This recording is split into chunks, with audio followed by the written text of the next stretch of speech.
Welcome to Live, Let Thrive, a podcast about the Airbnb life, the share economy, and everything in between. Here are your hosts, Myka and Steve. Hello.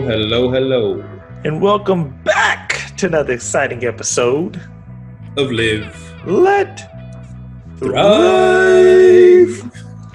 Man, What's up, Myka, man? what up, my man? How you been? Good. Busy. Getting ready for the new baby to come. So it's all, Oh yeah, almost here, huh? all chaotic over here. So it's all good though. Yeah, you look tired. Yeah, imagine when I have two running around. Yeah, but yeah, today we got what episode number 102. 102, episode 102, and today we got another great guest another great guest with us, Mr. Noble Crawford. Noble Crawford the third. Noble Crawford the third. Yes, NB3. NB3. I like that. Yes, sir, man. Actually, this is a good guy to have on. You're going to learn a lot of stuff because this is the guy I had seen one of your folders on arbitraging. And I was like, man, if that ain't the most perfect pitch I ever seen in my life. And so ever since then, I created me one and started the business. So matter of fact, I actually got it in right here for everybody to see. The people that are watching the YouTube version, this is how you pitch an arbitrage right there. That is how you do it. Yeah. Beautiful. Yeah, that's how you do it. That's his. So. That's professional. That's like you walk into an apartment complex and they have those folders ready and it has all the, the layout. Yeah, that's I love it. Yeah. You're walking out with 10 units, you walk in with that. But yeah, so Noble, man, how long have you been in the short-term rental market? Really only a couple of years. So we actually formed the company back in Q4 of 2017. Okay. But it wasn't until 2018 when we actually picked up our first units and then just kind of took off from there. So man, that's crazy, man. So you 100% arbitrager? I am. So we use a little bit of a hybrid approach in that, we'll do a mix of short-term and some long-term stays. But we don't own any of the units. We're just controlling them. Okay. And what brought you into the arbitrage game? So actually, back in the day, I had a podcast that I did. Okay. And so I had interviewed a gentleman on a podcast because I ran a marketing agency for technology companies. I had interviewed a gentleman on a podcast, and fast forward to 2017, and I found out that he had got into the space and he was doing some arbitrage out in California, and I hooked up with him, and he kind of showed me the ropes and kind of got us going and helped us get going, and we were like, we can definitely make this work in Texas. Like, this is a no-brainer. So we came back and went to work. Man, so are you doing it full time? Yes, myself and my wife, and now we have two other business partners as well. So full time, yes. Okay, man. So what markets are you guys in? Are you guys so all we are over, in. or? So just in Texas, but we're in Arlington, we're in Fort Worth, we're in Denton, we're in Dallas, we're opening up one in McKinney. We're about to open in Waco, and we're trying to get into Austin. They're like that close. So how's that treating you getting into Austin? Oh man, that's been a process. And so my oldest son, he works down in Austin, so he stays down there. So he's been helping us lately with a lot of the leg work and stuff. But it's a process. They gotta it's I mean it's regulated, and you have to jump through several different hoops to be able to legally do it, basically. So Austin's a different monster. So go ahead, Steve. Oh, well, speaking of different monsters, Arlington and Fort Worth. Well, Fort Worth, it's short-term rentals are pretty much banned, but Arlington's going to go into effect, pretty much tomorrow. So how is that affecting your business? How'd you prepare for that? And how are you dealing with that? Yeah, so a couple of things. So So let me back up a little bit because you did mention Fort Worth. So Fort Worth is banned, but here's the trick with Fort Worth. Fort Worth is banned if you're operating in a strictly residentially zoned neighborhood. So if you're in a mixed-use development kind of, zone neighborhood, kind of like we are, then you can certainly go ahead and get signed up with the city, and you can operate. So that's one little caveat there. But then at Arlington, of course, is both you guys know, the city council went crazy and ruined everything for everyone. But fortunately for us, we were in a situation where we were operating already inside of that little radius, the entertainment zone area. So it didn't really impact our operation there, which we were fortunate to be able to just keep on trucking. Now we still have to, I think by January the 1st, we still have to go, do the little $500 or whatever it is to be official and that sort of thing. But we've been just cruising right through that whole process. So we got involved a little bit. We attended some of the city council meetings, saw you guys out there and everything. Oh, yeah. And and we're still opposed to it, just like a lot of the other operators. But outside of that, we're in a good place, pretty close to the stadium and walking distance. So it really hadn't impacted us too much. Man, yeah. So until they get too big. It seems like you're in a lot of markets across the DFW. And I guess my question is for you, which market has been the most profitable? Ooh, good question. If you look at the profit margins, then based on, like what we spend, what our expenses are, and based on how full we stay, our occupancy rate, and what we charge, I would say Arlington, to be honest with you. Yeah, I would say Arlington. Compared to locations, Dallas. Yeah, our Arlington locations, it stays pretty busy. It stays pretty booked. And walk to the stadiums. Yeah, and so what we did was we were intentional when we opened it. So it's a duplex property. So it's a duplex property. Yeah, so there's a 2-bedroom, 1 bath on each side of the property. Okay, so we were very intentional when we picked up the property and when we opened it.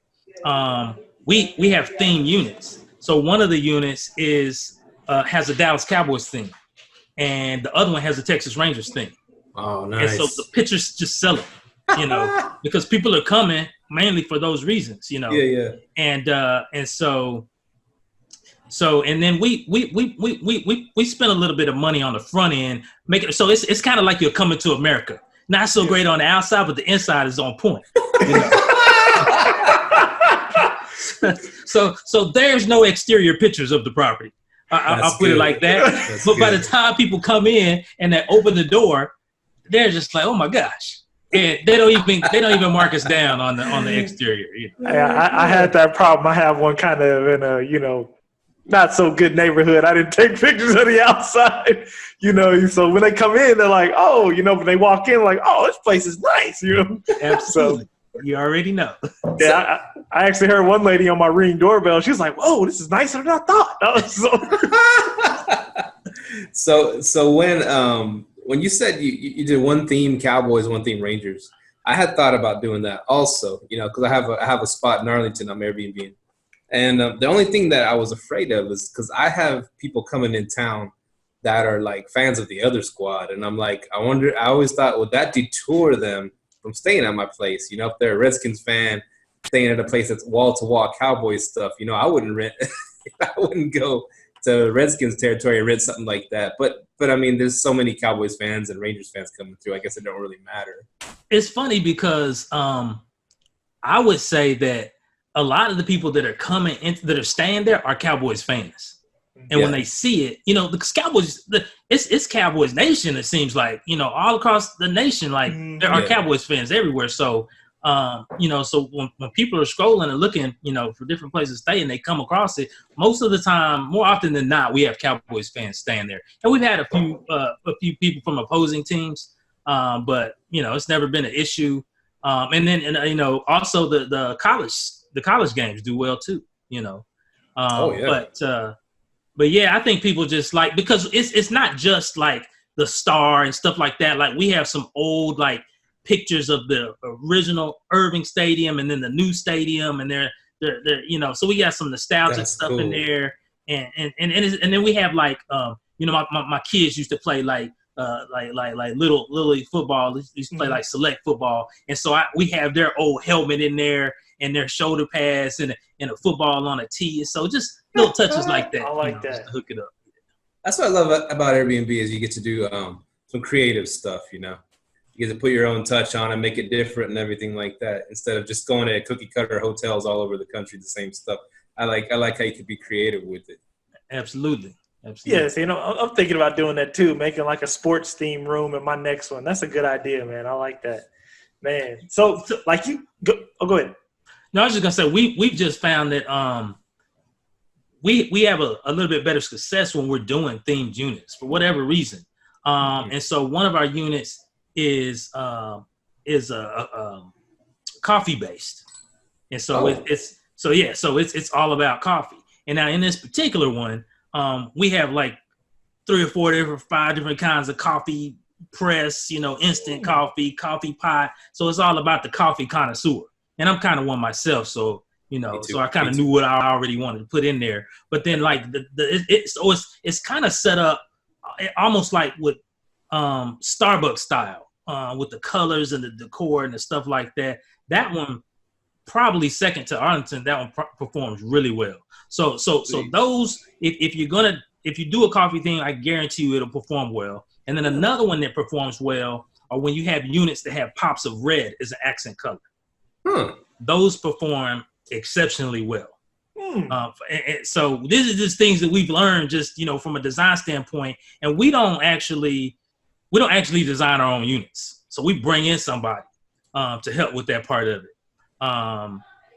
But these are just things that we kind of learned over the past couple of years that make a significant difference. See what I instantly thought of when you were saying the red right away. I was like, I like going to Target. And I just feel good when I'm there, and they got red all over the place, and it's just real comforting, real clean, got that redness. And then it's not like going to Walmart where you feel like you're gonna get stabbed at any moment, right? Right. So something like that. Something like that. But yeah, I never thought of that. That's pretty cool. And so you said you have design help. Who helps you design these? So we use a local company actually we've used a couple of different companies, but one of the primary ones we use a local company out of Fort Worth, a gentleman by the name of Jerry. He's with Mission Accomplished Design. So your listeners, if they're local to the area, he can hook them up. But so we've used him for quite a few properties. And so what he does is once we get a space, we'll have him come in even before we get keys. A lot of times the property will let us in, and he goes in, takes measurements and everything, takes photos, and he kind of does like a mini HGTV style, kind of design process. And so, he'll put the color schemes together and send us pictures and stuff, and we'll know kind of like what fabrics and furnishings and things like that are going in. And so we usually have a pretty good idea of the concept before he even goes in and outfits the whole property. That's cool. And how much does something like that cost, if you don't mind me asking? I almost choked on my water when you asked me that. So, so it ranges because it depends on how big the property is. So, obviously the studio is going to be quite a bit less expensive than a 3-bedroom, 2.5 bath.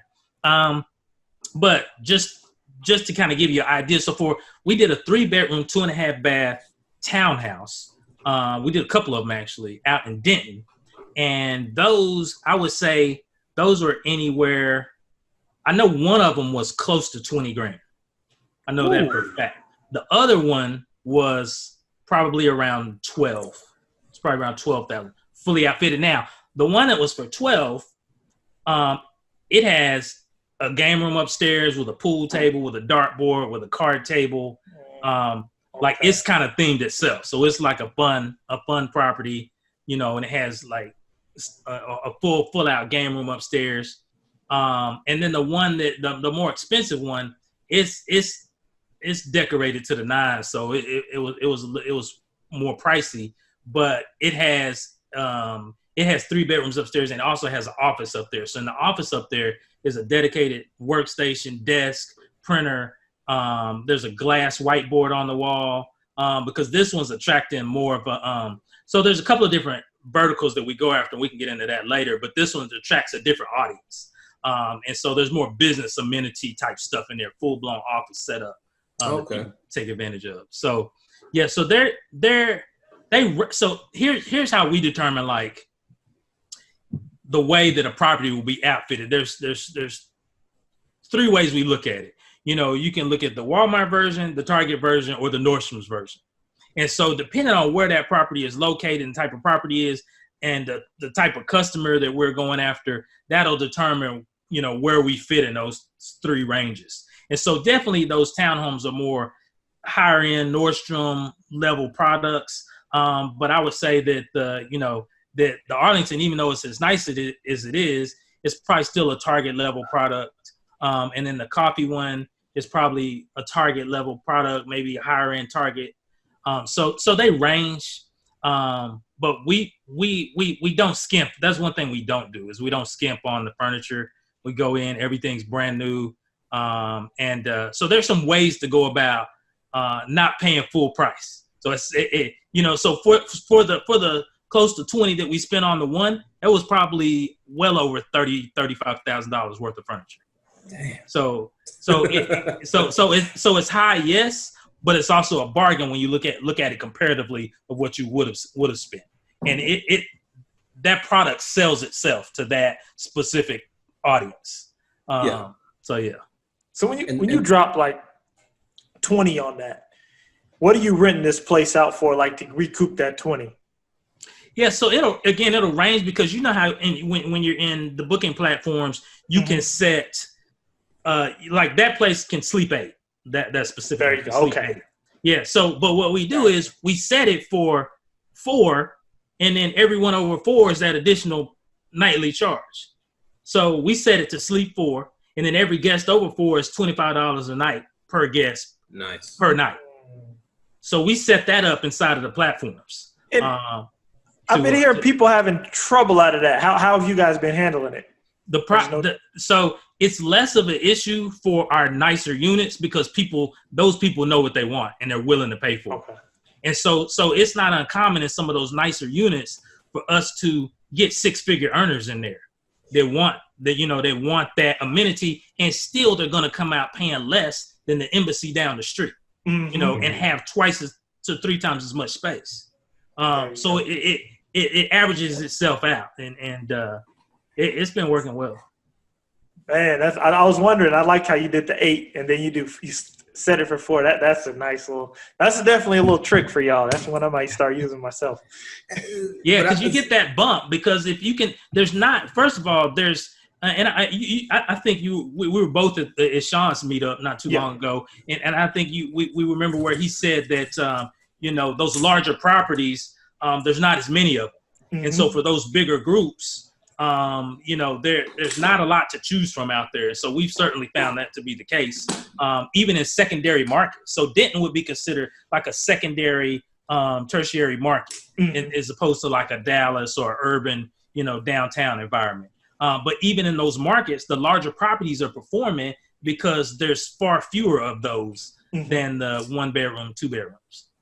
See, you kind of answered my question before I asked it because I guess the main problem that Myka was referring to was that you could charge for extra guests, but people are going to try to sneak them in anyways, and they're not going to try to pay and all that. But then you said it, well, it's for the high end. They, to them, it's they have a little more money that they're cool with paying and following the rules and stuff like that. It's when you start doing those limitations on the lower end, you know what I'm saying, and the more affordable spots.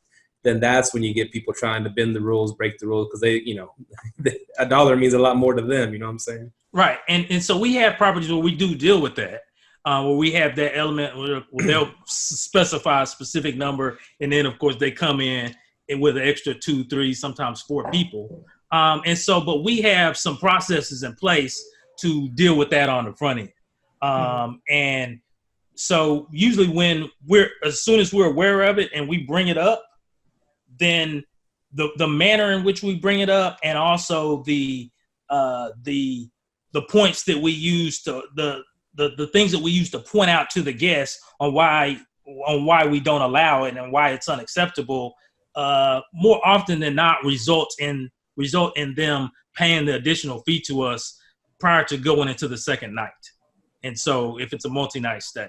And so, and then because of the processes that we have set up, we're able to, in instances where we need to, we're able to go to the platforms and recoup that lost revenue.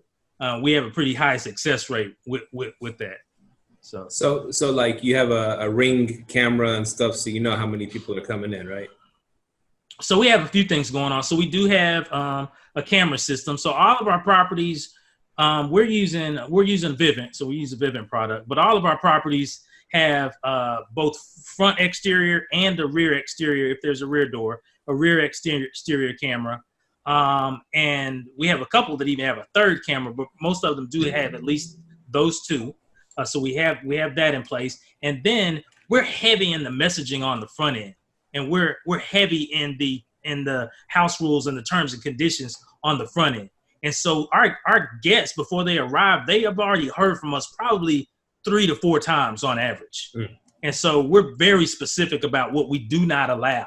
So we set the tone early on, immediately during the guest booking process. Whether it's an inquiry, whether it's an instant booking, whatever the case is, we set the tone on the front end through our messaging. And then we begin to monitor them, at arrival. And so we're not monitoring that ourselves directly, but we have a few people that monitor the cameras for us, actually, and do it in real time as well. And so we're able to catch problems before they escalate into bigger issues, and that's been helpful. Man, so you said, and I noticed you were saying landlords. So are you mainly doing apartment complexes, or are you going straight to landlords and doing houses and condos and things like that? So good question. So when we started out, so the duplex that we have in Arlington, that's the only property like that is kind of like that standalone duplex type property. But when we started out, we initially did, like most people, we initially started going into the properties, talking to property management, trying to get a foot in, trying to really educate them, because as you know, like most of the property managers this is a brand new business model for the longest, and they didn't really understand it that well, and their immediate gut instinct was no. So you had to, we had to educate them heavily, just to try to get in the door. And so we were meeting resistance initially when we first started of trying to even get in. And then when we did get in, we found situations where the property management would change because the ownership might change. And then when that happens, then the new property manager would come in, and then they would be like, okay, we don't allow this, regardless of what your agreement was with the previous company. And so we were hitting some brick walls dealing directly with property management. Now don't get me wrong, we still deal with property management today, but not nearly as much as we used to. So now we deal specifically with ownership. So we deal specifically with investors and with developers of these multifamily properties. And so over the past a little over a year, I've been very intentional about developing relationships with these investors, these syndicators, and these developers of these multifamily projects. Mm-hmm. And primarily in the Class B and Class A space. So we can't deal in the Class C because our customer is not looking for a Class C product. But if it's a Class B, Class A, that's where we want to be at. And so over the past year, we've spent time developing relationships and really educating that community, that investor and developer community, on the benefits of, leveraging short-term accommodations in their property, and how they can increase their NOI, how they increase their net operating income, how their cap rate can improve, at the end of the day, and how we take care of the property better than anyone else. And so we just spent a lot of time educating them, and now we're starting to do business directly with the ownership. And when the decision is made at the ownership level, and then not to sound trite, but it doesn't really matter what the property management thinks. Mm-hmm. Now, we still want to be good neighbors, and we still want to have a good working relationship with property management, but we're not dependent on their yes, whether or not we are doing business at that specific location. So Nice. Yeah, the first one I got, I went behind the property management and went to the owner. I feel you, man. That's a good smart strategy to go about, man. So go ahead. So you say you're strictly arbitrage. Now, do you plan on buying houses specifically to do short-term or long-term rentals to start accumulating some of those assets? So great question. So the short answer is no, but let me explain why. So again, when we started with the whole short-term accommodation model, I'm a kind of a long-term thinker. So I try to look at the long play. And so the long play for us, something that we've known that we wanted to be involved in, is the multifamily space. Mm-hmm. And we want to be involved in the ownership aspect of multifamily properties. And so, but we want to be involved in properties at the 16 unit and up range, right? So, a lot of people get into the real estate investment space that may start out single family, get in a duplex, triplex, quads, and then kind of move up, and then maybe gradually get into bigger multifamily if they have a desire to. But we've always wanted to start in the larger multifamily space. And so when we started this business, we started it knowing, it just based on other operators that we knew that were doing it successfully out west, that it had the potential to be a very high cash flow business. And we found out pretty quickly that yes, it is.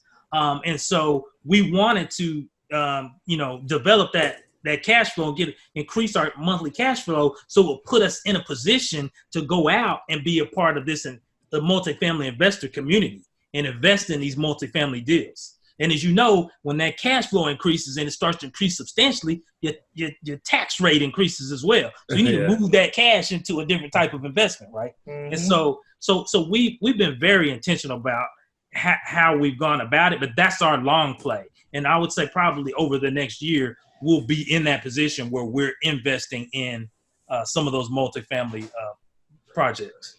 I like that, man. You're using what you know to hop into for the big long run deal. Got you. Okay. 10x it right away, right? Why mess with 16 different single families scattered all over town when you can have them all in the same spot? So yeah, I mean, really like for us, I think it was just we're just trying to really kind of develop a lifestyle that works for us. And so we didn't want to be landlords per se, and we didn't want to do flips and wholesale or anything like that, because we wanted to, work more on our business and not directly in it and hands-on, in the single family stuff. And there's nothing wrong with that. And so, because I have a lot of friends that they do that and they're very successful with it. But we just had kind of a different goal, and the multifamily was more appealing. Now I say that, but I'll tell you, I do have my eyes on storage. And I do have my eyes on I'm looking kind of like at the mobile home play. So we're looking at some different things, and I think eventually we may end up in some commercial and retail type stuff. But our start and our immediate start over the next 12 months is going to be to get into the multifamily. Definitely sounds like you've been listening to some Beardy Brandon, mobile homes and self-storage. I do check out Bigger Pockets on occasion, listen to the podcast, and but it's funny when you get in these meetings with these other investors that do play in that space of multifamily. They're diversifying themselves and getting into storage and getting into senior living is becoming like a big thing. Developers getting into the senior living space. So I know a gentleman that we actually do business with right now, and I think he's on his second senior living center, and those things are, those are awesome investments to get involved in. So there, as you guys know, there's several different ways to make it work. I don't know if you heard David Weems, but he's on that. I think he just made a video. It's costing him like $35,000 to get set up. But the lady who's teaching them, man, she had 2 houses, made $800,000 in a year. Wow.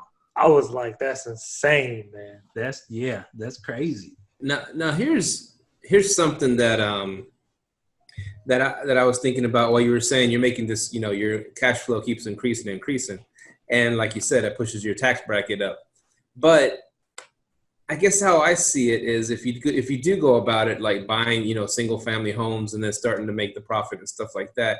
And then when you get to the point where they're valued pretty good, paid down all right, you could sell all of them and do what is it called? An exchange? What is that? 1031? 1031 exchange into your apartment, small apartment complex, whatever.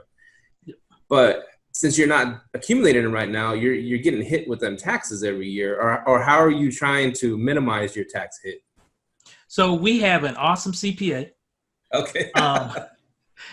As well as an attorney that has been very, very helpful with us in that regard. But here's what I'll say. So because you're right about the single family. One of the other things that attracted us to multifamily. So with multifamily, those are considered non-recourse. Okay.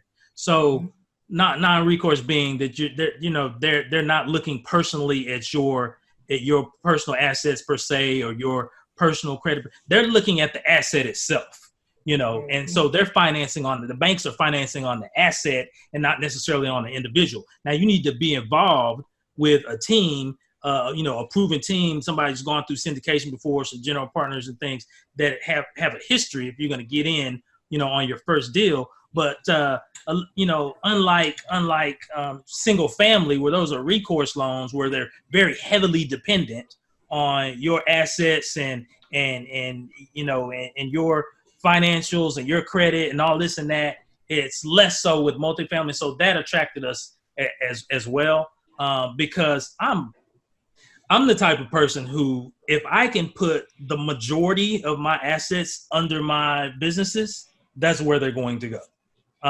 And so that's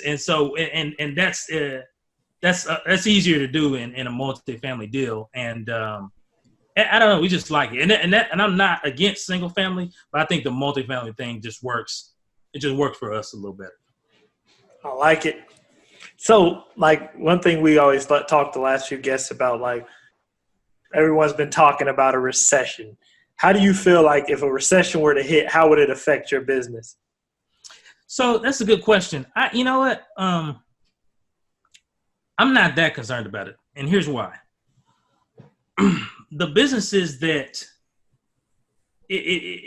historically, businesses that have started during recession or have weathered a recession, it came out stronger on the back end of a recession. Mm-hmm. And so just knowing that eventually is going to happen, whether it's next year or 2021, it's eventually going to happen. And so, so some people, I'm in the Facebook groups just like you guys are. And I see people, what's going to happen to the travel industry? And, oh my gosh, what am I going to do if people stop traveling, stop coming?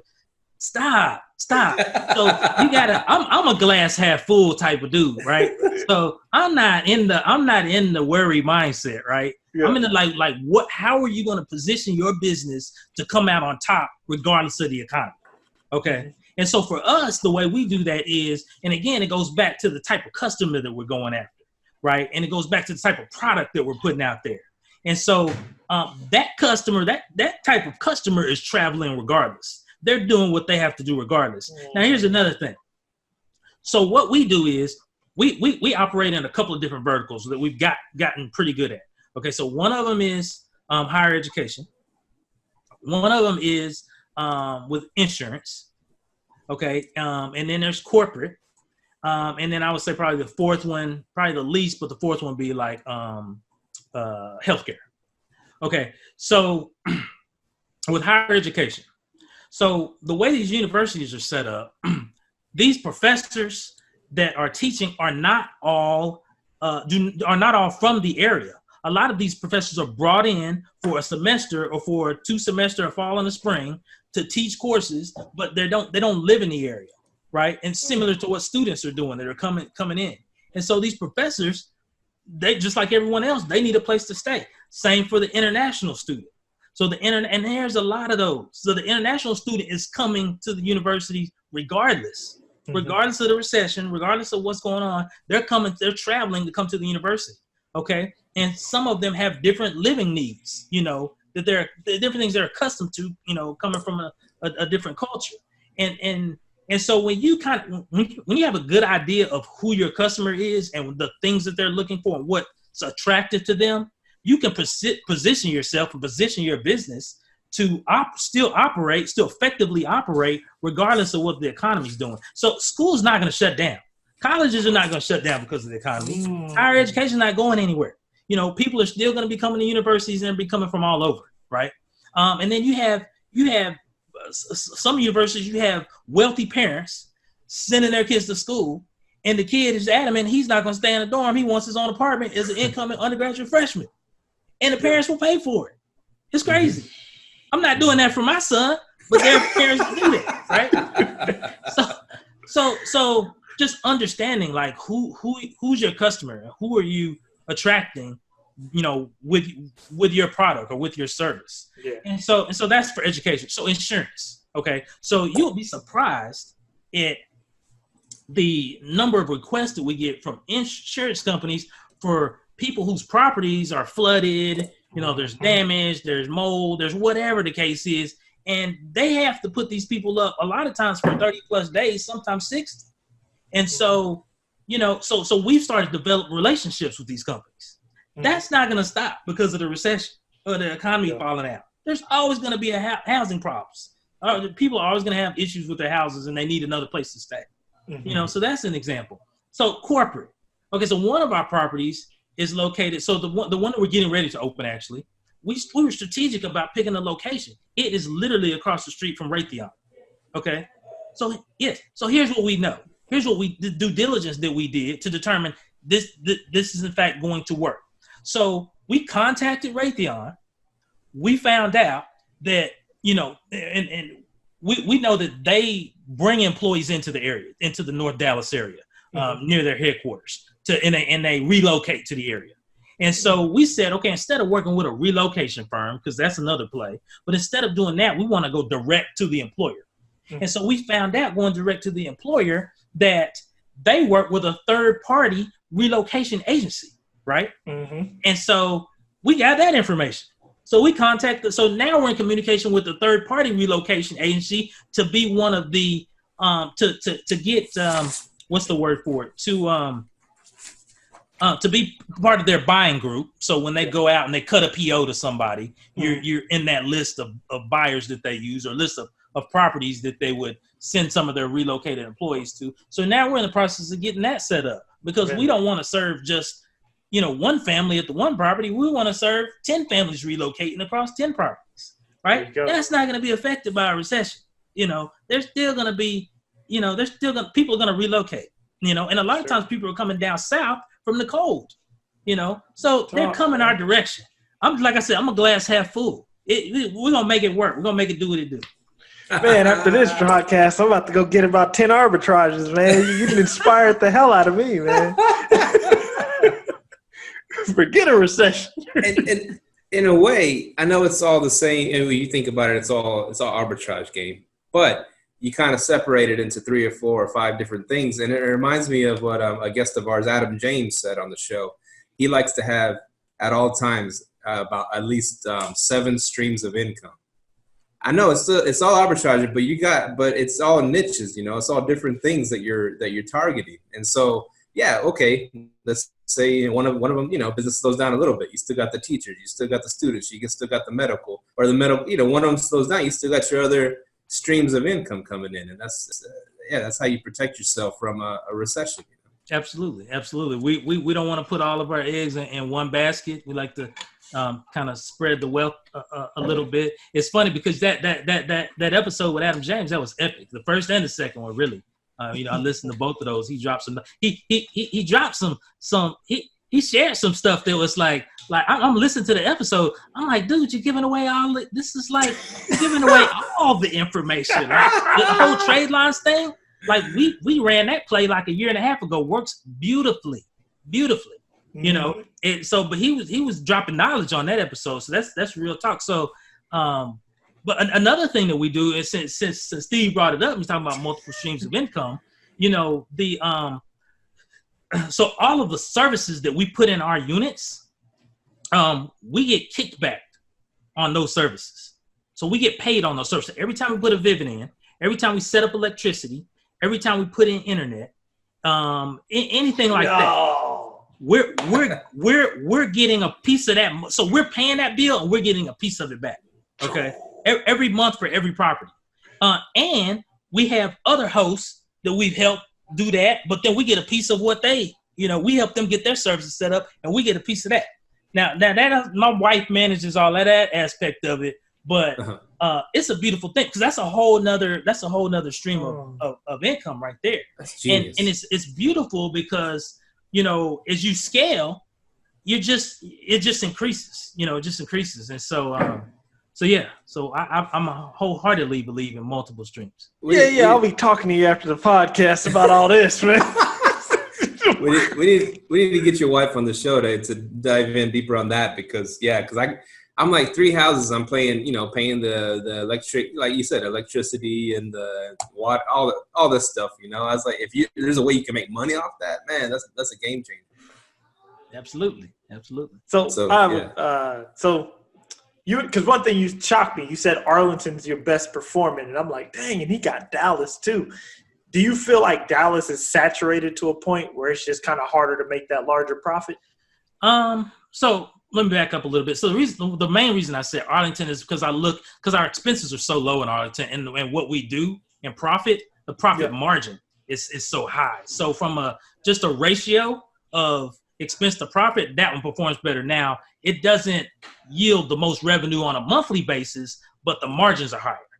So just to clarify that part. But as far as Dallas goes, so I do think that over the past couple of years, at least since we've get in, we've seen the number of operators increase, and especially in the studio 1-bedroom space, we've seen that increase.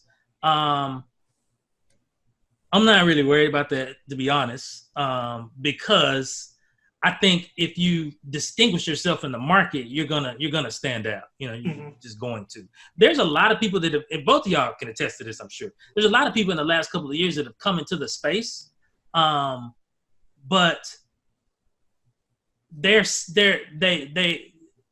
may get something up and running, but all they're looking for is that one property. We just want our one, whether it's their own or whether they picked up an additional one, because maybe they're trying to just, put some extra money in their pocket or pay a car note or, have something to go towards their mortgage. There's not a lot of people that are doing like 5, 6 plus. There's really just not. Mm-hmm. And I mean, you can look, even when you go and you're just using, if you use Airbnb as its own tool and you're kind of drilling down and looking at other hosts and how many properties they're managing, you'll find a lot of 3 and 4 and a lot of singles and 2 property folks. But getting beyond that, there's not really a lot of those out there. So, I don't know. I may not have answered your question, but I do think it's getting saturated, but I'm not concerned with that. Yeah, the cream will rise to the top. Absolutely. Yeah. Do you do any co-hosting or ever thought of doing co-hosting? So I have thought of it because Eric Moeller keeps popping out everywhere. And he's a great guy. And, of course, that's his model. And so at one point I was like, Is that what he does? Mm-hmm. That's his whole thing is, well, at least in the beginning. So now he's doing more. But in the beginning, he had co-host mastery. So that was like his big course. Co-host mastery, that was what he was training everybody on. But now he's kind of reached into a few different areas. But so I don't think we're going to go that route, though, just because it's not as appealing to me as I'm a control freak. I'm just going to be straight up. So I'm a control freak. So, if it's somebody else's property and they have a say in anything, like I can't have that. I needed to be like, because we have the people, the systems, and the processes to do things the way that we need them done, when we need them done, and affect change in the way we need it to. And so operationally and from a logistics standpoint, we do things a certain way that I don't want an owner of a property trying to push back against me or, trying to interject his own way of doing things or his opinion.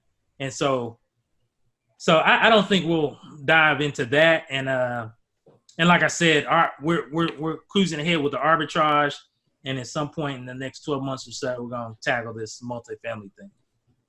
Here's a funny thing it reminds me of, because I used to be in a band, do music back in the day, and so you go in there with your bandmates, y'all recorded all the tracks, everything, boom, boom, boom, hand it over to the producer. And I had a producer once. He said, "All right, this is how much I charge. I charge $100 an hour for me to go mix it and make the record and everything. Or if y'all want to sit in the studio with me while I'm doing all that, I'm gonna charge $200 an hour." And the reason he said that, because he didn't want, because you can be in the kitchen with him trying to help him cook, but he knows what to do. He knows how to cook, and all these different cooks in the kitchen is just gonna frustrate him, and whatever. He's gonna charge your ass to be in there trying to cook with him. You know what I'm saying?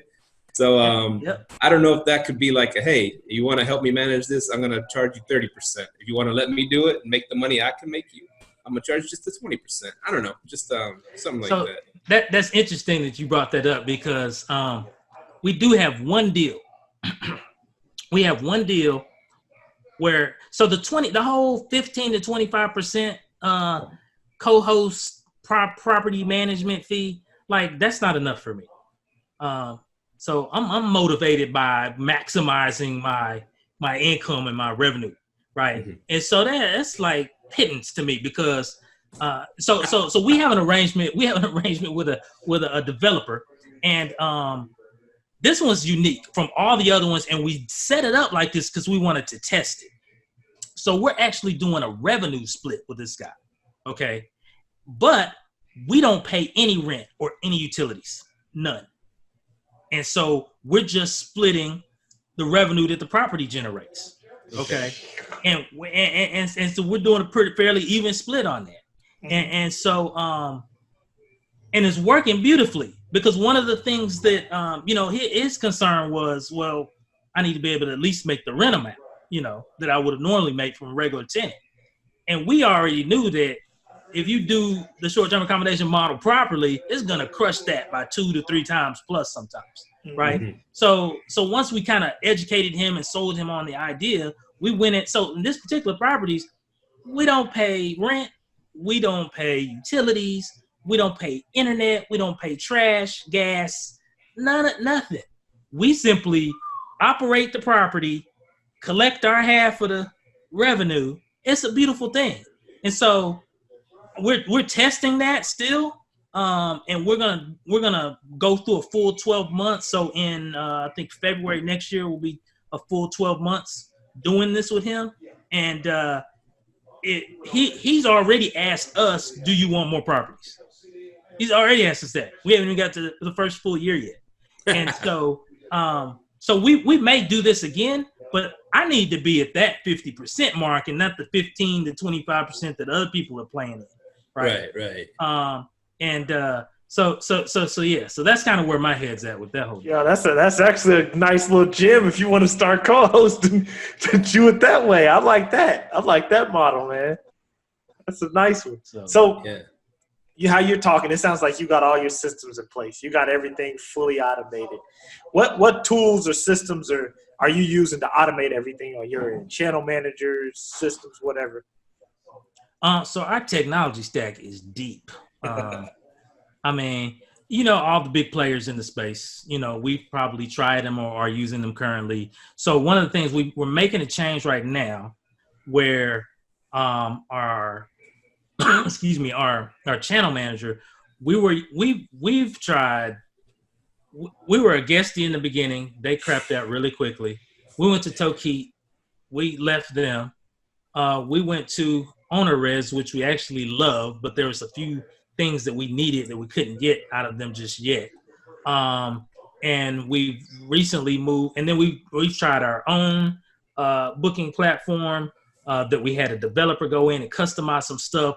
But the only problem is because Airbnb and Booking and all these other ones keep changing their, and you have to reconnect, and the developer has to go in, rewrite scripts, do all of this other API keep changing. Exactly. And so when he has to do that every time, like, then I'm just paying, I'm just bleeding cash, right? So I was like, okay, that's out.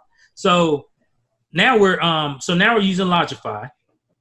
And we moved to Logify for a specific reason, because we want to test this newer technology, and I believe it's called AI Host or something like that. Jasper Rivers had a gentleman on his podcast probably 6 weeks ago, maybe. And so this software, if I can pull it up, I'll let you know. This software actually, it helps with the vetting of guests on the front end.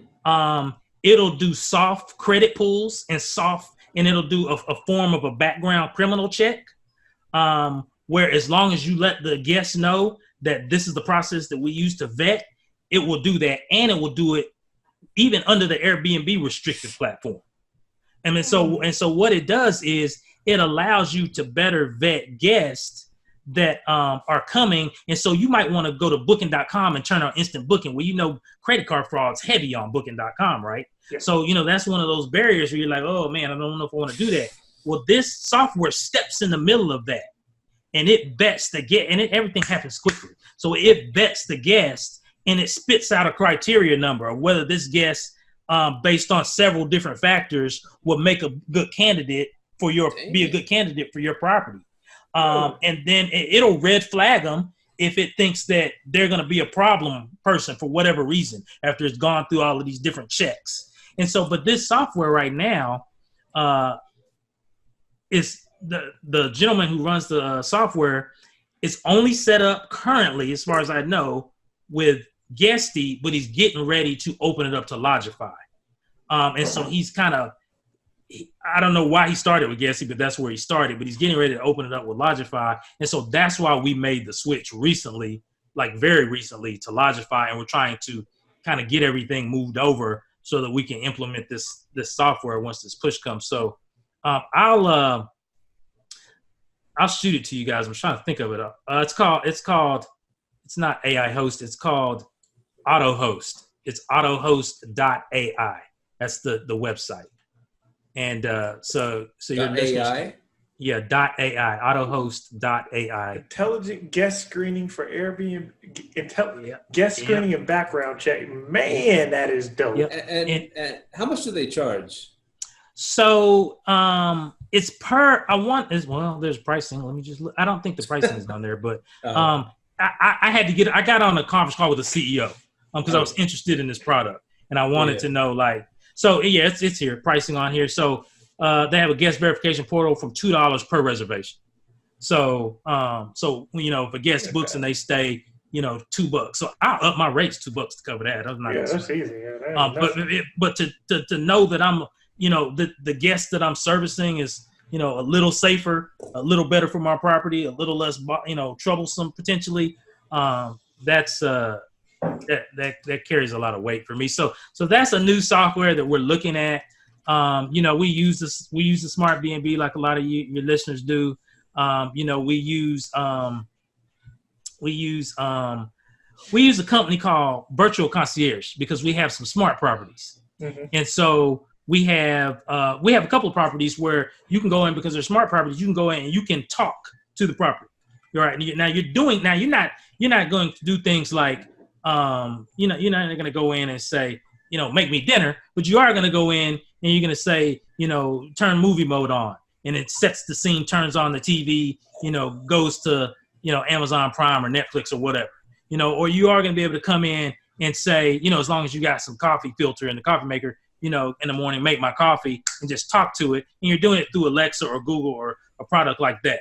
And so this company, Virtual Concierge, when we got set up with them, we bought the product on our end. So we bought the Alexa product, but we leveraged their software.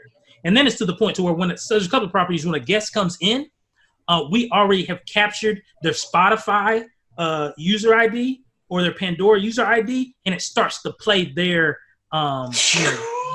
it starts to play their music selection. That's next level right there, man. So we've so our primary company is short-term residences. But we started another brand called Connected Stays that is that smart play. And those properties under that brand, they have that capability or that skill set. So now are those newer built properties or Yes. So those are all either brand new or very new. Yeah. Yeah, you have to send me your link. I need to stay in one of those. Yeah, absolutely. So we so that's something that we use that, you know, maybe not a lot of people have heard of.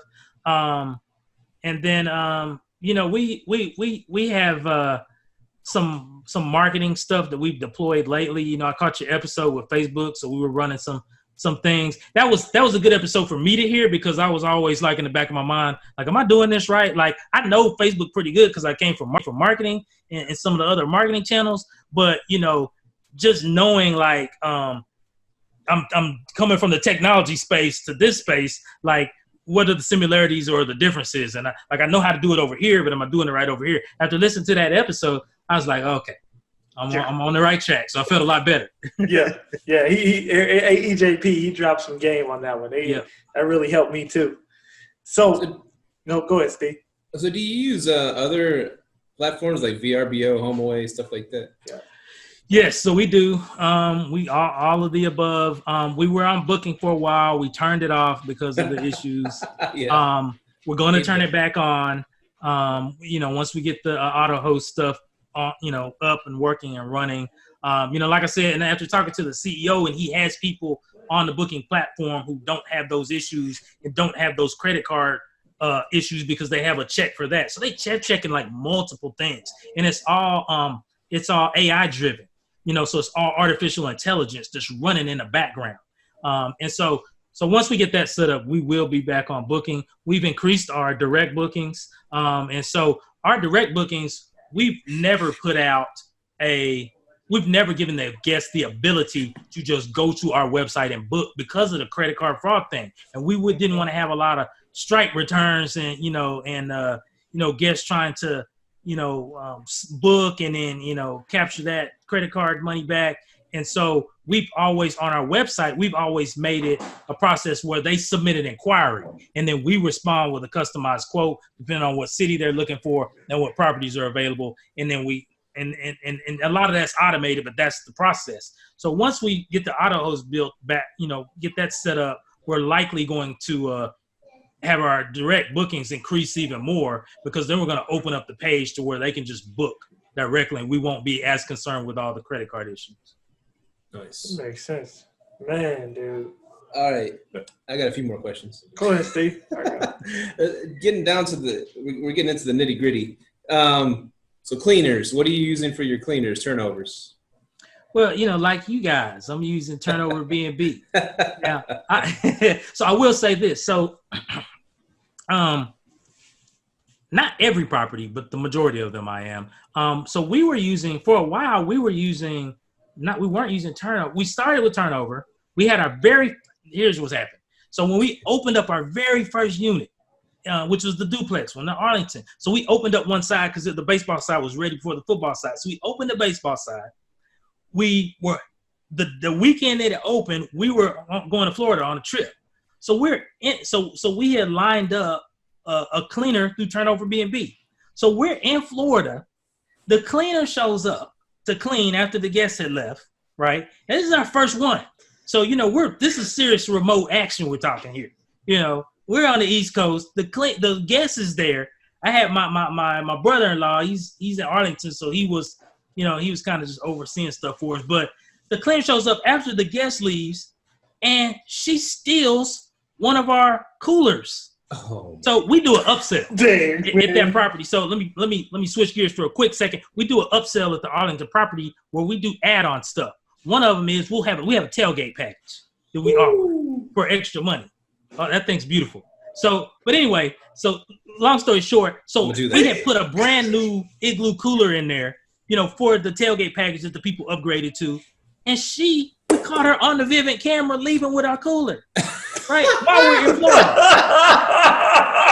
Yeah, so we're like, what the hell? So we contacted her through Turnover B&B app, and we said, you know, how did everything go? Because we wanted our cooler back first and foremost. We're like, how did everything go? We're trying to be kind of nice. This is our first one. And she was like, oh, it's clean. Everything went well. Is there anything that we need to know about? Oh, no, you're fine. Everything went well. And I said, okay, well, we noticed that you had left with something. What was that? Oh, I didn't leave with anything. Now we got the Vivint camera, the door camera.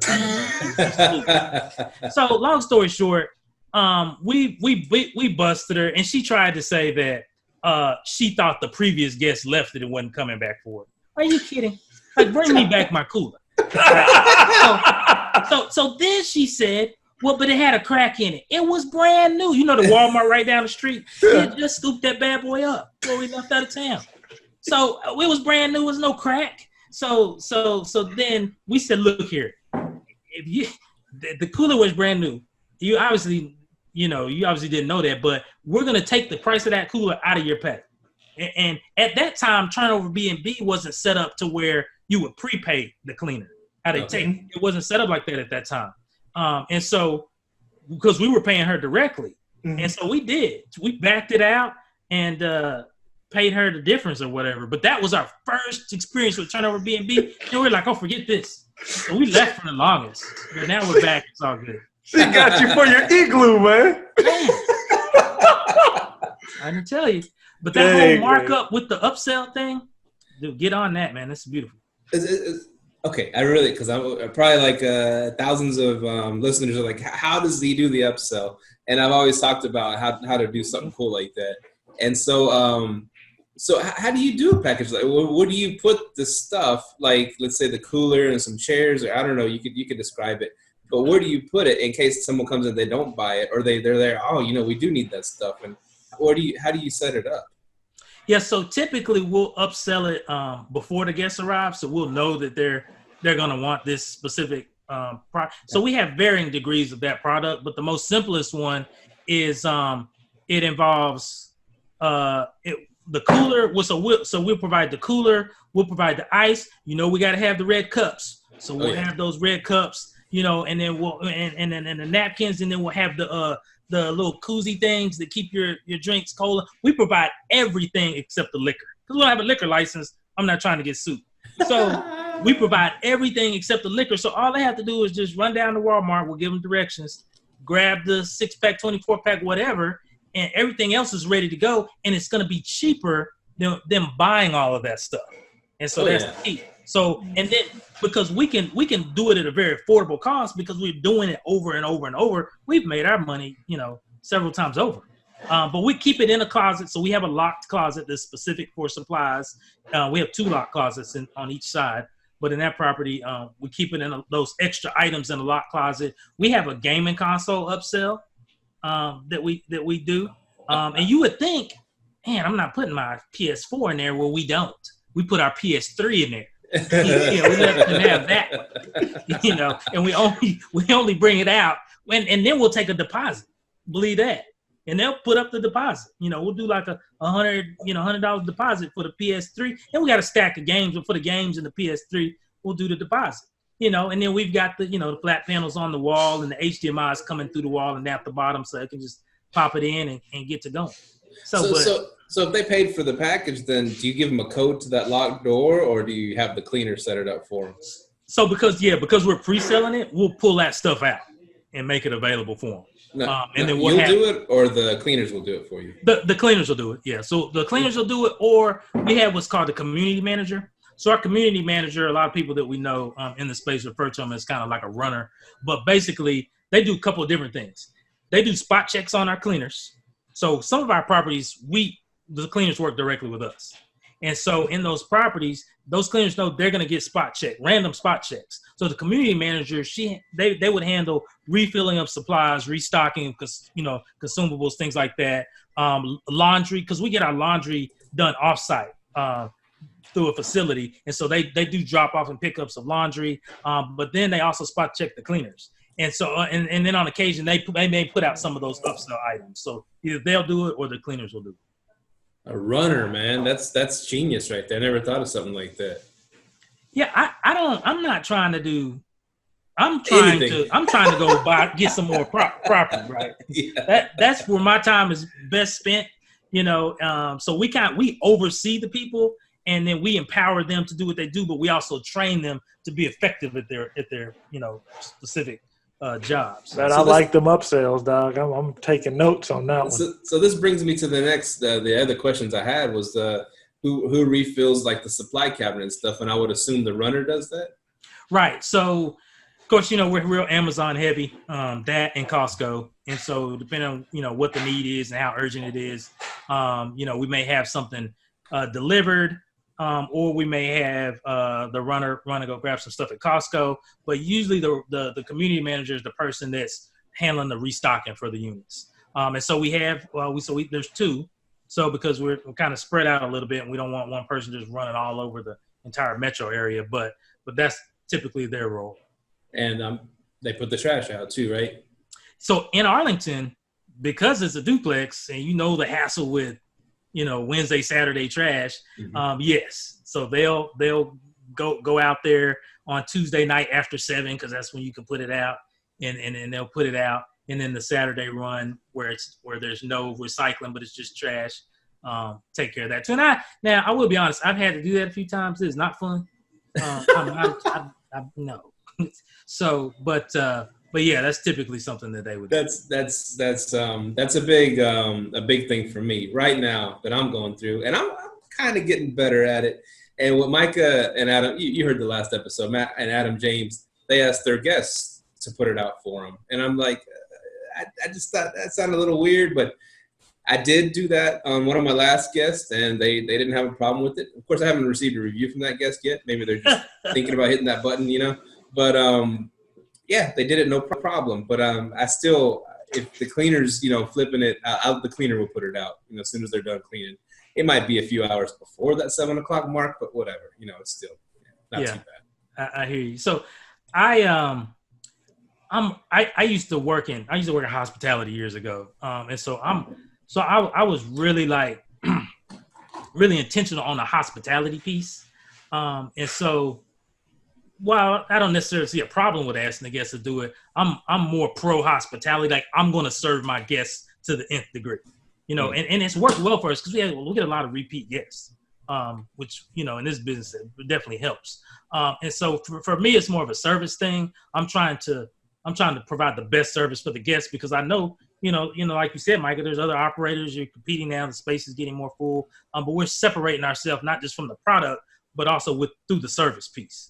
And so we've not to this point asked somebody to do that. But if they piss me off enough, I might send that.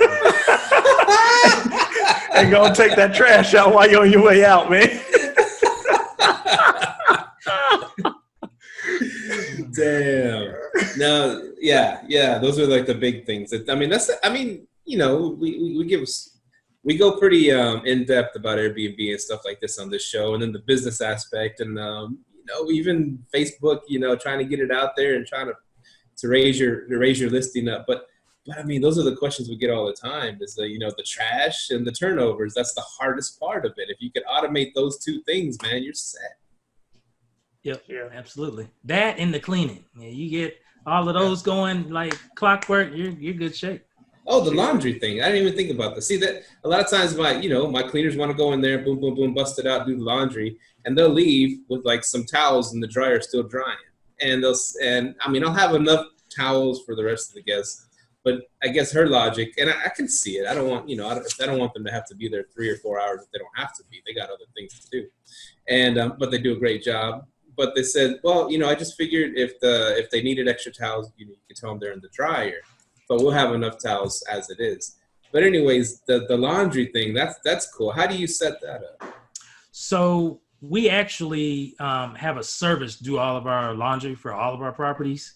And so the runner would typically, community manager, whatever, typically would pick up that laundry from those different checkouts and take them to the to the place that does them. And usually they'll turn them around most of the time the next day pretty quickly. And on occasion, if we have a rush, we might even get it the same day, depending on what time it gets dropped off. But we're negotiating with this company right now to actually pick up our laundry at all of our locations. So we're like right there.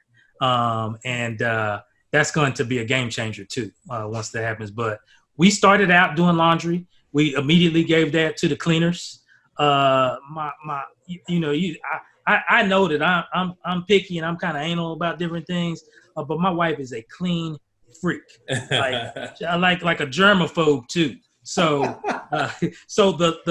I'm telling, like the first cleaner we had, this lady, I'm not gonna say her name because she's very cool actually, but my wife has this thing about mixing colors with whites, right? Like that's like the cardinal rule. You don't do that. And so the cleaner, she was doing the laundry. She kept doing that, and it just like my wife was like, I had it. Like that, we need to let her go. You know, she wasn't doing anything else wrong, but that was like a pet peeve. And so now we have a service doing it.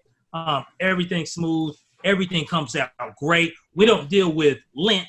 We don't deal with hair, that's left on a sheet where you had to get a lint roller and get it out. None of that stuff. We don't have to iron anything. We never did. But this service, they pull stuff straight out of the heat and fold them. So we don't have to iron everything. I'll put you guys up on this because they're in Arlington. They're off of Cooper. I get Cooper and Collins confused all the time. But they're off of one of them. But it's called O Laundry. So you can Google it. OH? Is it like OH or just the O? Like O, like the letter O. Just O Laundry. And they do a great job. So all of our laundry goes to them. From all over the Metroplex, it goes to them. So that's how we handle it. And then you keep everything, all the sheets and everything the same color, so it'd be easier, right? Not only does the cleaning and the folding like spot on, but they separate everything. So my wife was real anal about like, why are they mixing the twin fitted sheet with the queen, pillowcase with the king, this and that. So the laundry place, they separate everything by bed size, so that when you get it back, like our closet in our different units, our locked closet that has all our extra linens, like my wife, she got it down to the point to where like the cleaners know, like there's a label up there and it says queen fitted sheets, and that's the only thing that goes there. Don't put a king there, that's a problem. And so, but the laundry company, they separate everything by size and by item, and then what they'll do is they'll shrink wrap it. So then they separate it and then they shrink wrap it, so you get it back in this nice, organized, clean. Like you would be surprised. Here's one more thing before we cut out of here. We had a bed bug issue. If you haven't had one, it's not a matter of if, it's a matter of when it's gonna happen. Okay, so that's no joke. That the bed bug thing is serious. We had a bed bug issue, so we had to call in the exterminator and do the whole thing. But the person that spotted it was the laundry company, the one there in Arlington. So they noticed that there were these little look like little spots of blood on a couple of the sheets.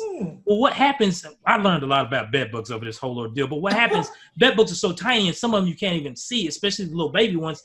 That as you sleep, you just roll over on one, and they just crush them because their bodies are so fragile, and they create these little dot-looking blood stains. And you might see like 3 or 4 of them and not think nothing of it. And it wasn't because the person had a bloody nose that was there. It's because they may have brought bed bugs with them.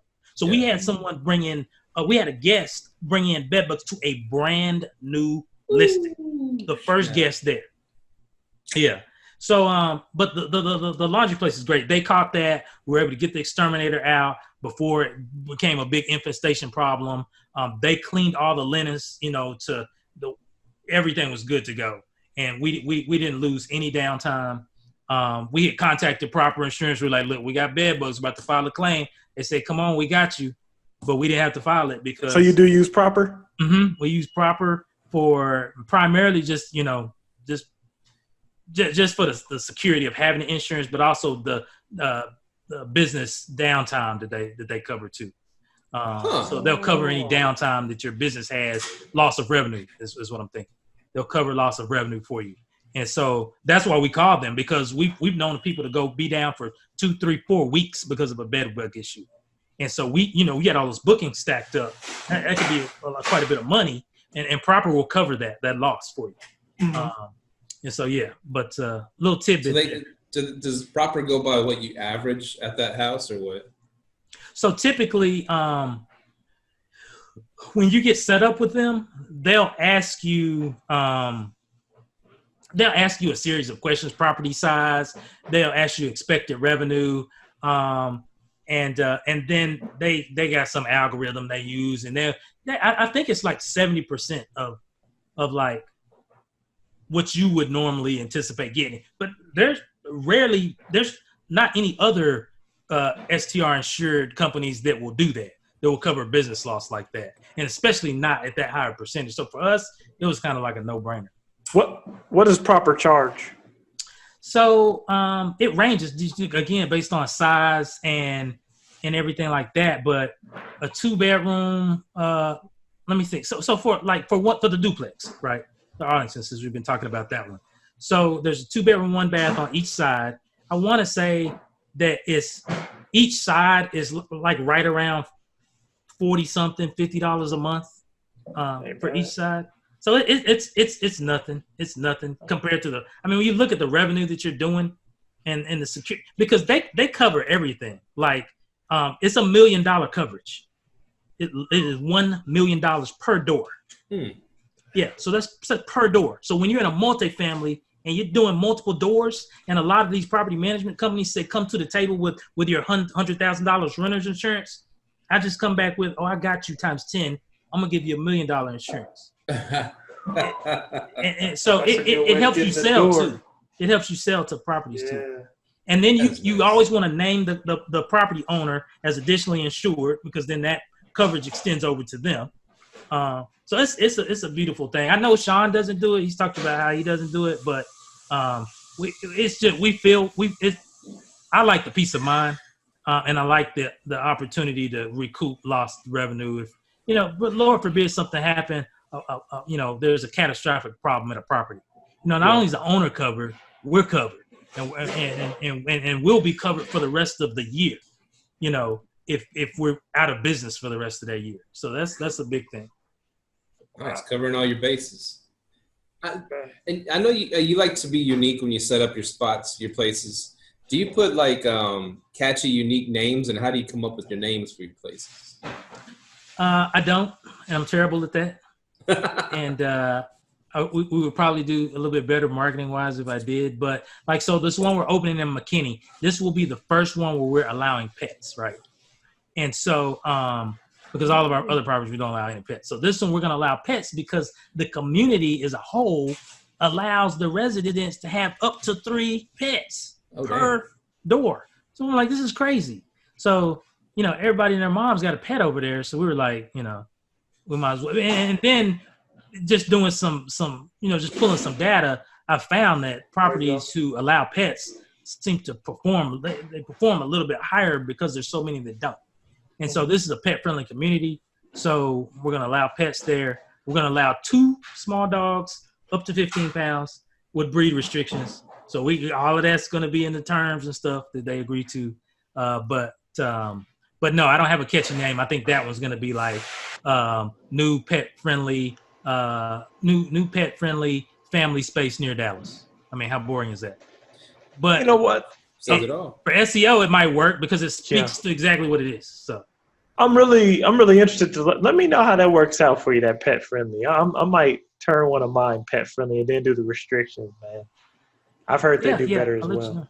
We already. So here's what we do. When we get a new listing, when we know we're getting keys, we go ahead and we put that listing up on the platforms with one picture.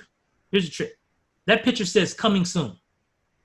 And it has, so it's a picture of a unit that's faded out, but then in bold white letters, it says coming soon. And in the faint background, you can see a slight bit of what would be an apartment or something. Mm-hmm. And that's the only picture we put up. Never fails. We pre-sell more nights with that strategy than you would believe. Yeah. So this one, we just got keys for the McKinney one. I already listed it. And we already got our first inquiry. We got that yesterday, actually. Lady wanted to bring a 3rd dog. So, and have you thought about charging for an extra dog? I told her that. I said we would potentially consider that for an additional fee. Let me know what breed the dog is. So now, and where do you put the coming soon at? Do you put it on the Airbnb or where do you put it at? Yeah. So just where you upload your photos. It's just a photo that says coming soon, and in the background you can see like a faint picture of like a living room of an apartment. But in bold letters it says coming soon. And that's the only photo that we put up. So this is a little hack that we learned from our friends out in California. But it works. And do you open it up to be booked already before the pictures are up? So we know what the go live date is based on when the furniture will be installed and when it'll be ready. And so we block everything up to that date, but we start pre-selling from that date forward. You know what? That is actually the beauty of using somebody else to furnish it, because you have a go live date. And then you right on time, man. That's actually a really good strategy. I like that. Man, so like we know for this one, October 4th, I believe it is, which is this Friday maybe, is our go live date. And so, and that's when she made the inquiry for, was this coming weekend. And so yeah, it's beautiful. Man, that's why I love this podcast. I mean, it is our podcast, but because, man, I mean, something like that, we always learn something new. We're not really making money off this thing, not yet, hopefully in the future. But man, the millions of dollars in knowledge we're getting from this podcast and the listeners are getting for free. It's just mind blowing, dude. And so, cause like when you said that coming soon thing, there's a house down the road, and you know, the housing market cooled off just a little. It might have plateaued, because right now, especially a little slow. But I remember people would put those coming soon signs out in front of a house. You know, people can't even go and look at it yet, nothing. Next thing you know, they're taking that down and putting sold. I mean, it's just insane. And I never ever thought of using it for like short-term rentals. So y'all out there listening to this are getting like a wealth of knowledge. So yeah, you're welcome. Yeah, and we, you know, as a listener myself, you know, I appreciate you guys, because you know we've learned stuff from some of the guests that you guys have brought on that we've been able to implement in our business, and it helps as well. So you know, I'm a little old school. I'm of the position that you know, I needed a lot of help when I got started, and so I'm willing I'm willing to help other people in any way I can. Definitely. And so yeah, if they get anything from this, then that's all good. Well, see, you said you had your own podcast. What kind of podcast was that? So I've had 2. So when I first left my job, and I thought I was gone for good, I started a podcast because that's when John Lee Dumas was doing his thing. He was making money. He was podcasting. So I was like, oh, I'm going to be the Black John Lee Dumas, you know. And so I started a podcast, and it was called, I don't remember. Oh, it was called Adapt and Grow. And I was talking about the entrepreneurial journey, and I was excited because I was a new entrepreneur, and I knew the stat. If you get to 7 episodes, you consider successful. You know, like that's the breaking point, like 5 years in business, the breaking point. Well, 7 episodes in a podcast, and you consider like a successful podcast. So I got to 7 before I stopped. So that was my first one.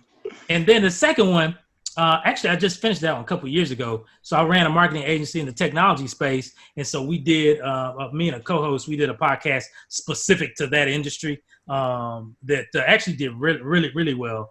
And then once I started getting into this, I phased that out and I kind of went full on into this. And so getting ready to launch another one, since you asked. Nice. I'm going to just do a quick plug here.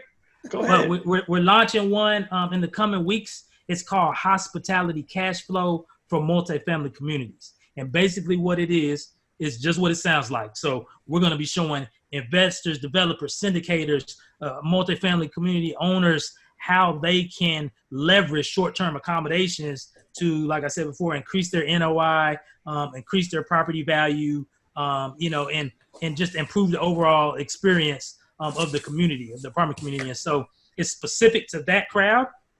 But as you know, we'll probably have the I Want to Start a STR people listening to the show. So we'll have some episodes that we sprinkle in where we're just kind of throwing out some helpful stuff. But for the most part, it's specific to that space that we're trying to attract, the ownership level space. Say that title again. Sorry. It's going to be called Hospitality Cash Flow for Multifamily Communities. Okay. You're right about you creating titles. You're pretty a matter of fact about that.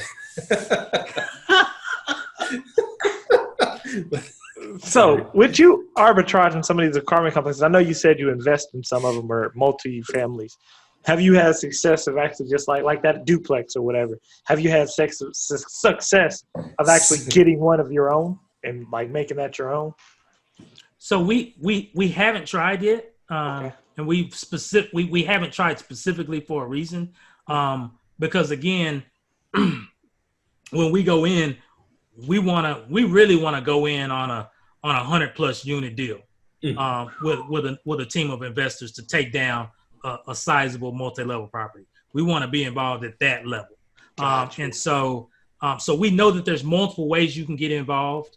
You can do deal analysis and get involved that way, bringing deals to the table. You can bring anytime that you have the ability to bring them other people's money, bring other investors in on a deal. That's a very useful asset that teams like. And then of course you can bring money to a deal where you're investing hard money into it. And so we haven't dabbled in anything else yet because we're pretty laser focused on this is what we're going to do and this is the time frame we're going to do it. Well, let me know because I got 5 on it. All right. I remember that. Dang, man. I ain't gonna lie, you blown my mind tonight. I got some upgrading to do. So I had a question because you said you had somebody actively monitoring your cameras. One question I did have you had any troubled guests? Yes. So not a lot, but I would say one of the to the point that I think maybe it was you, Steve, earlier you were making about people trying to list for a certain amount and then sneak in guests, So we've had a couple of issues with that where we've had to put guests out. Depending on which platform you're dealing with, that could be a process. Mm-hmm. And then we've had a couple of instances of like parties beginning to start. They didn't come to fruition because we were able to get in and get involved before they did, but people coming to the Arlington location thinking they were going to throw a pregame party or something. And then we've had like a couple of, marijuana issues, stuff like that, where we've had to step in, but nothing like catastrophic, fortunately, knock on wood. So question, you said some platforms make it easier, some platforms make it harder. Which platform have you seen, like you said, as far as removing a guest, which platforms are harder and which ones are easier to deal with? Oh, you already know Airbnb is the most difficult when it comes to trying to remove a guest, because of course they say if the guest is still in the unit, then we won't cancel the reservation. And if you cancel it, you're going to lose your superhost status along with a litany of other things, and then there's a negative impact on those types of things. And so we've kind of learned how to play the game with them. We accumulate so much evidence that we overwhelm them with evidence of rule violations and violations of their actual terms and conditions. And as you know, not every employee of Airbnb that you get on the phone with has the same knowledge base. Because a lot of times we find ourselves educating their people on their terms and conditions. I'm like, are you serious? Why am I have to show you the page and paragraph where it says this? You should already know this. Now give me my money. Give me my money. But yeah. I will say with the problem does come the does come a nice little revenue stream. So you take the baby with the bathwater. I mean, it's a pain in some instances dealing with them, but we've made a lot of money from them. Correct. And so that's always my love-hate relationship with them. I know what you mean. Now, speaking of getting guests out, though, if you're in Cali, you might not ever get them out, right? They might just stay there forever, and you got to pay the note. So, good point, because it's each state has their own little rules about tenants or guests and things like that, and so my Cali family, I got love for them, but that's on them. Like they got to figure that out. Yeah. Like if I was there, I would figure out like, okay, what does the state law say, about what are the tenant laws for the state of California? Cause I don't know them. and then how do I need to draft my contract to make it favorable for me and not for the guest or the tenant? Because here in Texas, our attorney, so a couple of things. So we have an attorney that we use. He drafts all of our contracts. He even drafts our lease contracts with the communities. So rarely do we sign a TAA, the Texas Apartment Association standard lease, where that paragraph 37 kills you. Rarely do we sign that. And if we do sign it, we get an addendum put in to get that paragraph removed, or an addendum to allow us to operate our business model.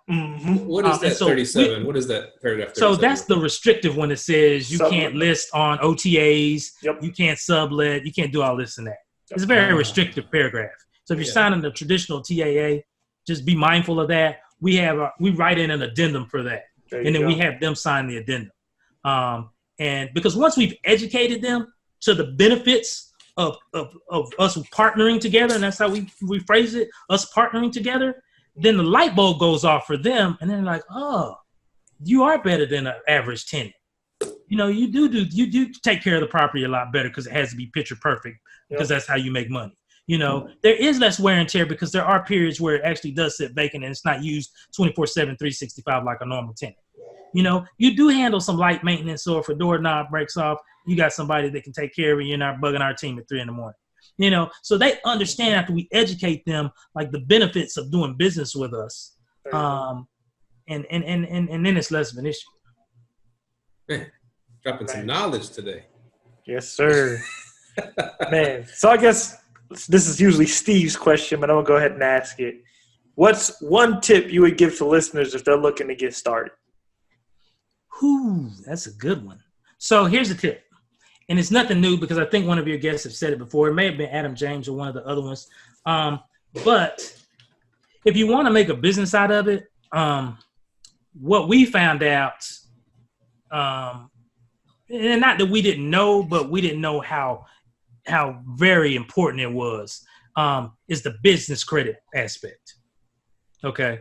And so what I would say for somebody, and we've counseled and helped other people. And so what we recommend for them is that when they're getting started, go ahead, and a lot of people preach this. Sean preaches this, a lot of the trainers preach it. Go ahead and start, get the entity set up, whether it's the LLC, the S corp or whatever, get it set up, go ahead and get those, those easy lines of credit out the way. The easy stuff, the Grangers, the U-Lines, the Home Depots, the Chevron gas cards, get that stuff out. Make sure you're done in Bradstreet's reporting and your Experian business and all of that is reporting early on with those easy lines, because at some point you're going to need to tap a higher line of credit, right? So now we're into where we tapped into 6 figures plus worth of credit, that we can reach out and utilize. Okay. So now we're at a point to where we are actually looking at getting our furniture wholesale license, so we can go direct to the manufacturer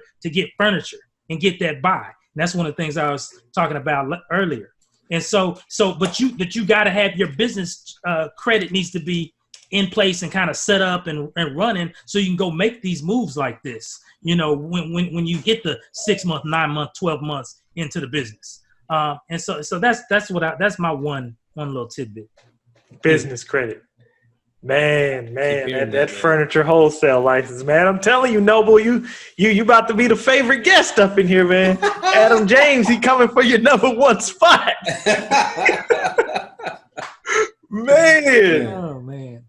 Yeah, I could talk about this stuff all night, guys. I mean, I like it. I have a passion for it. I like listening to you guys.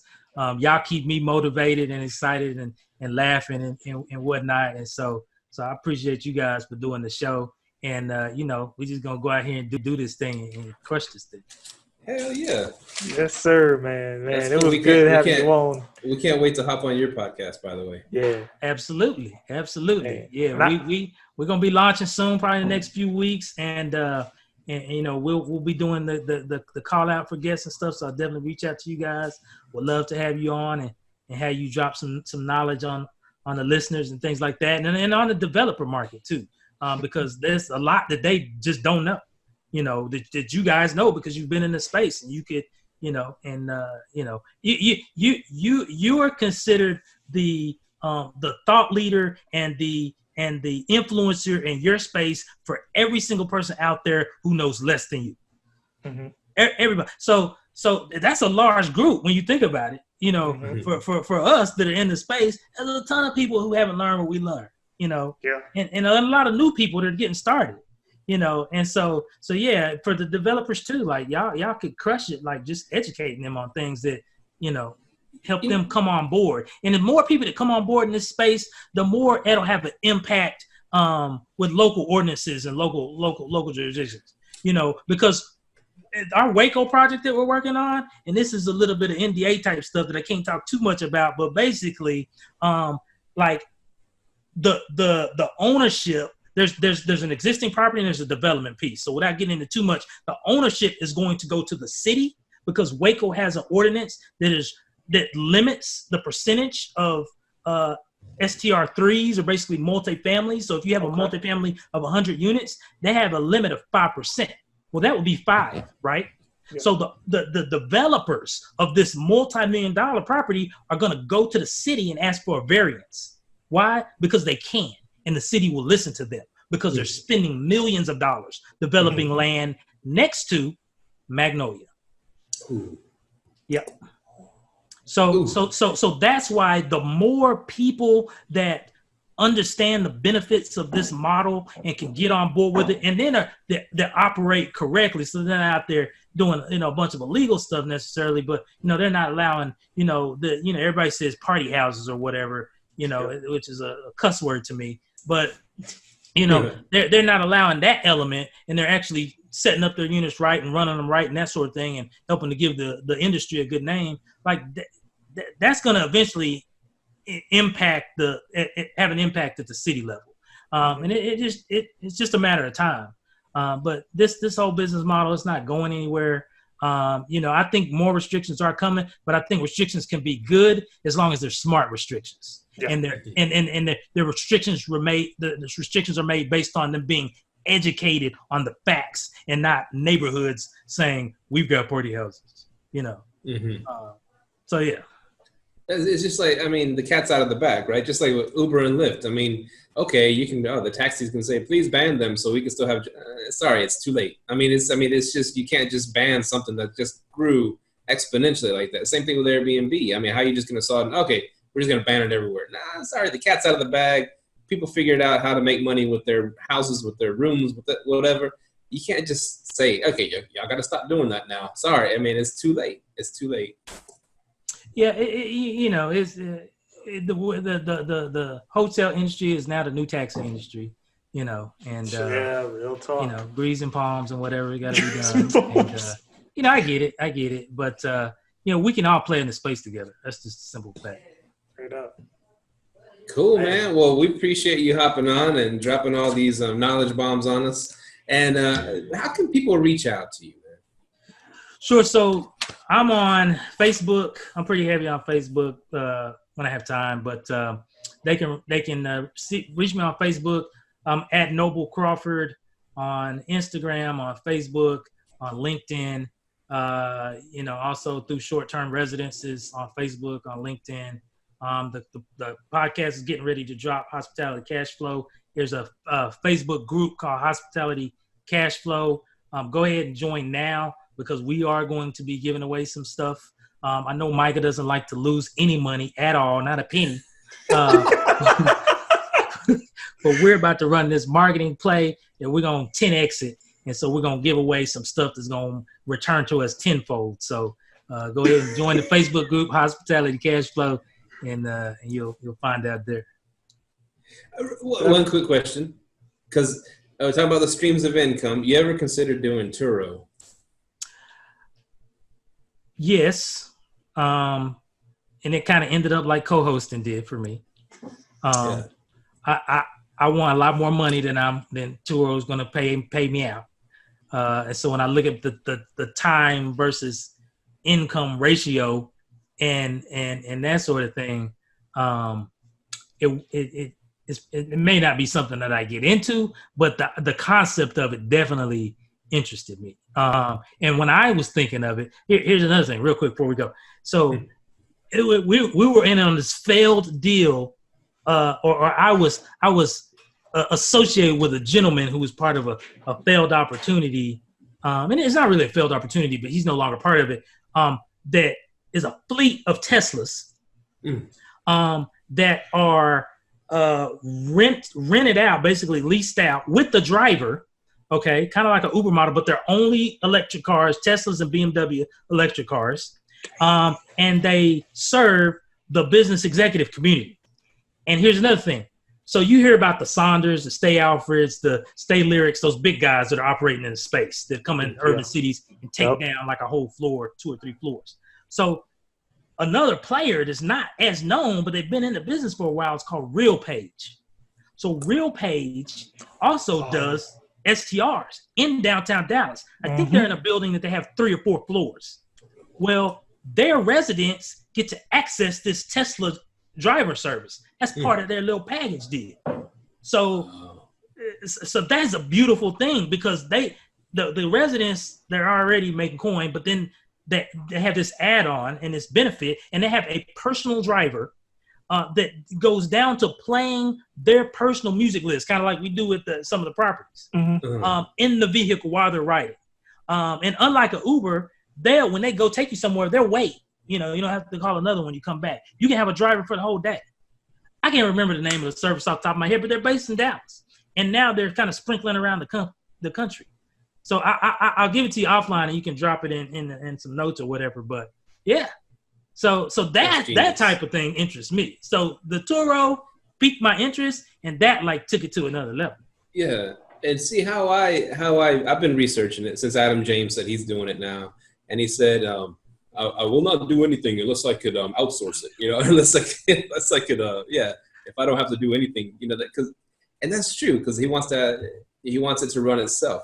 And that's what I was thinking. And the more I research, if you get a lower end car, you're going to charge, $20-$30 a day for it. You're going to be busting your hump to get that thing to and fro and washed and all that stuff. And at the end of the day, maybe hopefully make $100 for the month. I mean, the only way it's making sense to me if I get a high end car and I'm charging $200 a day. So that's because, and not only because you get the people that are lower income, and they might abuse your ride more, where you charge $200 a day, you're getting a different clientele, and less wear and tear, and making more profits. So that's how I'm starting to see it right now. If you do it, let me know how it works. Because I need a little bit more money to make it work for me. But if you get wildly successful, then hit me up, because I'm gonna pick your brain. And then the last thing for both of you guys, y'all didn't know this, but I used to work at American, Steve. So I did a little small stint there, because here's why I did it. I left the industry I was in for 20 years in technology.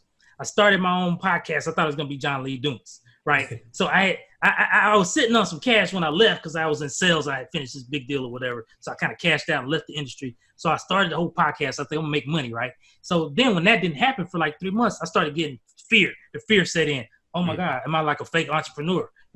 Like, is this going to work? Right. And so I got scared. So I went out and I got on with American. If I did a stint with them, and I was only part-time, but like I got those flight benefits, So those D1s are beautiful and stuff, right? So, but while I was there, before I left, I got introduced to this before I left.